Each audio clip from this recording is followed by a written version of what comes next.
आरोग्य। Hello hi नमस्कार, मैं हूं आपकी होस्ट और दोस्त कल्पिता और आप सभी का स्वागत है हमारे कार्यक्रम में जिसका नाम है आरोग्य। दोस्तों, हमारी अच्छी सेहत के लिए बहुत जरूरी होती है हमारी नींद, और अगर ये नींद पूरी ना हो पाए तो इससे हमें बहुत सारी समस्याओं का सामना करना पड़ता है। इसे हम इंसोम्निया कहते हैं।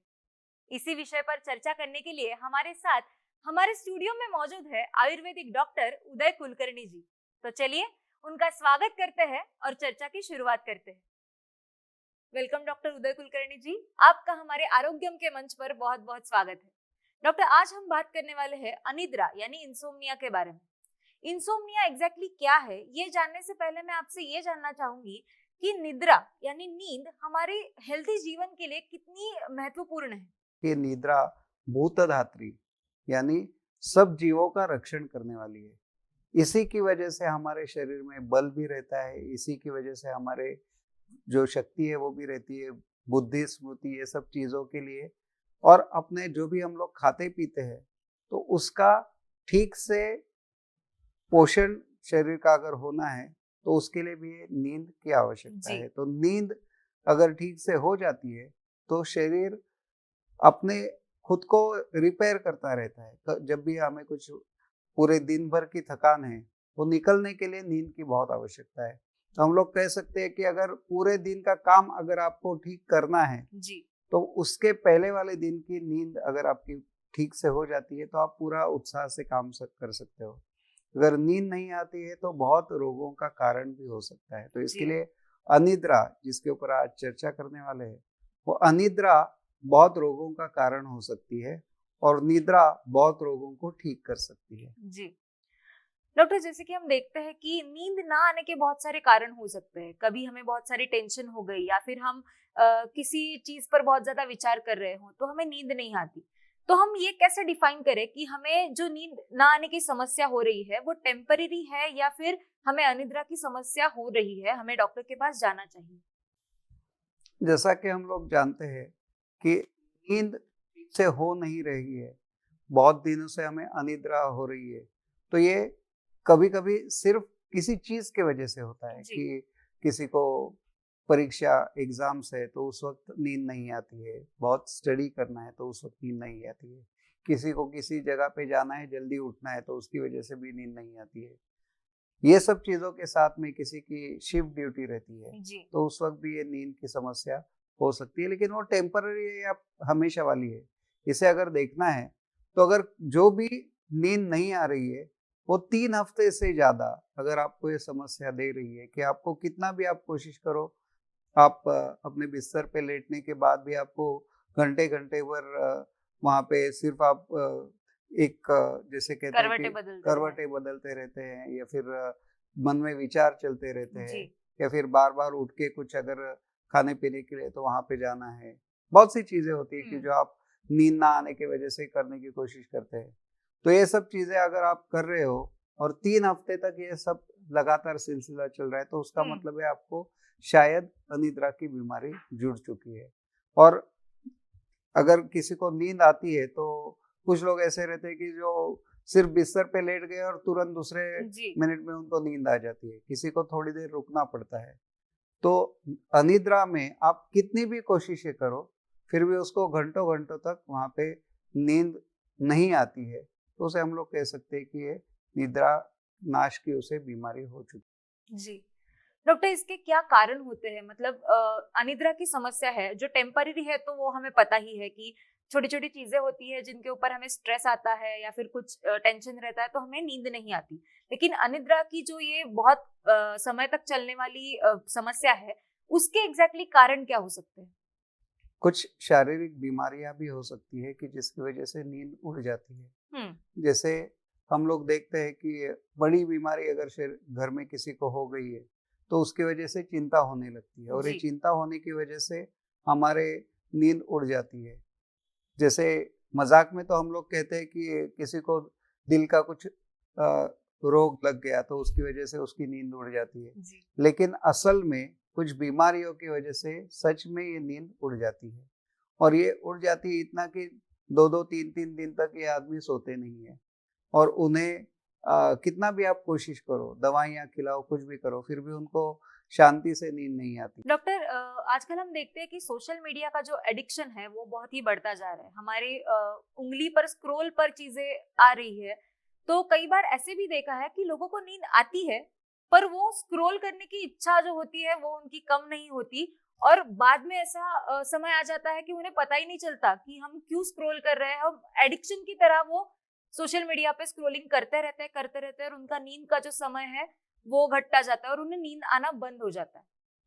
तो क्या ये भी एक कारण हो सकता है? जैसा हम लोग देखते हैं कि आजकल छोटे-छोटे बच्चे, 4-5 साल के बच्चे भी नींद उड़ाते हैं। जी। कोई इतनी अंदर से उत्सुकता है कि मैं घर में, जैसे पिताजी और माँ देर से आते हैं तो उसके साथ में उनके साथ में खेलना है। जी। अपने खुद को एक्सप्रेस करने के लिए छोटे-छोटे बच्चे भी नींद उड़ाते हैं और 12-12, 1-1 बजे तक नहीं सोते हैं। जी। सिर्फ उनमें इतना है कि जब भी वो सो जाते हैं तो उसके बाद में 7-8 घंटे वो वैसे भी सोते हैं। तो उनके लिए ये बीमारी हम लोग कह सकते हैं कि वो कॉम्पेंसेट करके आगे लेके जा रहे हैं। लेकिन अपने पास स्टोरेज जैसा है कि मैंने 10 दिन तक नींद नहीं ली, इसके लिए मैं 4 दिन तक सोया रहा हूँ, तो वो नहीं होता है। तो नींद ना होने की वजह से जो भी अंदर का नुकसान है, उसे साथ में इतना नींद लेने के बाद में उसे कवर करना पॉसिबल नहीं है। इसके लिए आपको नींद ना आ रही हो तो पहचानना ज़्यादा ज़रूरी है। उसे पहचानने के बाद अगर आपको उसके ऊपर कुछ एक्शन लेना है, जैसे कहा जाता है कि कितनी नींद ज़रूरी है जी। हर एक को, तो प्रकृति के हिसाब से हर एक को कम से कम 4 से 5 घंटा नींद की ज़रूरत है। कम से कम इसलिए क्योंकि हर एक की प्रकृति अलग रहती है। जी। कुछ लोग हैं जो 2.5 घंटे के लिए भी सोने के बाद उनके शरीर के ऊपर असर नहीं होता, उन्होंने खुद को उस तरीके से ढाला हुआ रहता है। जी। तो ज़ीरो स्लीप की तरफ भी कुछ लोग कोशिश करते हैं। ज़ीरो स्लीप यानी सोना ही नहीं है, लेकिन वो अलग तरीके के कारणों के लिए उनको वो करना है, तो वो स्पेशल केसेस है। जी। लेकिन नॉर्मल आदमी को देखा जाए तो कम से कम 4 से 5 घंटा नींद की ज़रूरत है। 6 से 7 घंटे अगर आप नींद लेते हो तो एप्रोप्रिएट कहा जाता है। 8 घंटे से ज़्यादा अगर आप सो रहे हो तो ज़्यादा सो रहे हो। जी। तो इसके लिए आपको 6 से 7 घंटा नींद पर्याप्त मात्रा में मिलती है तो आपका शरीर का जो रिपेयर वर्क है अंदर शरीर जो करता रहता है उसके लिए भी वो पर्याप्त है। आपको अगर किसी भी अच्छे काम के लिए शरीर को तैयार करना है तो उसके लिए भी 6-7 घंटे की नींद की आवश्यकता है। और एग्जाम टाइम्स में हम लोग देखते हैं कि बच्चों को नींद कम होती है, जी। उनके साथ में माँ बाप की भी नींद कम होती है। उम्र के हिसाब से भी नींद का प्रमाण जो है वो बदलता जाता है। जी। 7-8 घंटे की नींद बच्चों को या फिर एडोलसेंट एज तक ठीक है, उसके बाद में वो 6-7 घंटे पे आ जाती है। और थोड़े से सीनियर सिटीजन्स में 4 से 5 घंटा भी नींद उनको काफ़ी हो जाती है। तो ये एज के हिसाब से देखा जाएगा, अपनी आवश्यकता के हिसाब से देखा जाएगा, तो ये प्रमाण बदलता है। लेकिन बेड पे जाने के बाद में, बिस्तर पे जाने के बाद में 10-5 मिनट में अगर जिसको नींद आती है तो हम लोग कह सकते हैं कि इसकी जितनी भी नींद है उतनी पर्याप्त है। और नींद ठीक से नहीं हो रही है या हो रही है, इसका एक प्रमाण ये भी है कि सवेरे उठने के बाद में आपको फ्रेश लगना चाहिए। जी। जो भी काम है उसमें मुझे रुचि आनी चाहिए, तो वो नींद पर्याप्त है ऐसे हम लोग कह सकते हैं। तो ये डिपेंडेबल है, वेरिएबल है, लेकिन ये सब चीज़ों को हम लोग जोड़ते हैं तो हम लोग कह सकते हैं कि 5 घंटे से लेके 7 घंटे तक की नींद और उठने के बाद में फ्रेश लगना, ये उसके लिए साधारण नींद है और वो नींद का बीमार नहीं है। जी। डॉक्टर, अभी जैसे आपने बताया कि उम्र के हिसाब से या फिर हर एक व्यक्ति के प्रकृति के हिसाब से उसकी नींद की जरूरत अलग-अलग होती है। तो इंसोम्निया होने की जो संभावना है वो भी क्या उम्र के हिसाब से बदलती रहती है? हाँ, जैसे हम लोग देखते हैं कि नींद आती है लेकिन उड़ाते हैं, जी। और जिसको कोशिश करके भी नींद नहीं आती है, तो ये 2 अलग-अलग कैटेगरीज हो गई।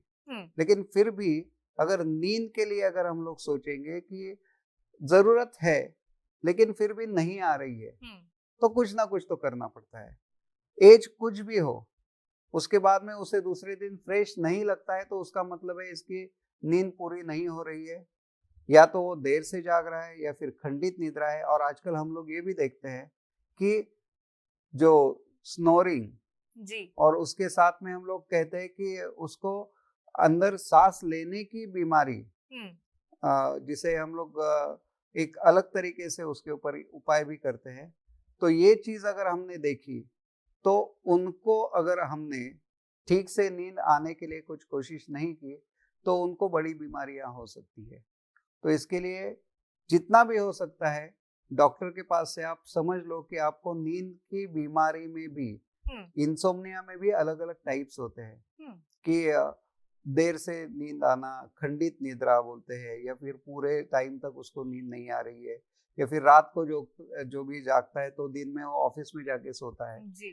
तो ये सब चीजें अगर हम लोग एक साथ में जोड़े तो कह सकते हैं कि अनिद्रा या निद्रानाश या इंसोम्निया, ये सब चीजें अगर आपको ठीक करनी है तो पर्याप्त रूप से उसके ऊपर आपको इलाज करना है। खाने पीने से लेके आपको बिहेवियरल चेंजेस से लेके बहुत सी चीज़ों के ऊपर ध्यान देना है, तो ही आप इसमें से बाहर आ सकते हो। और इसके लिए जो भी उपाय है, कुछ इंटरेस्टिंग चीज़ें भी है, जी हम लोग आगे देखेंगे। जी डॉक्टर,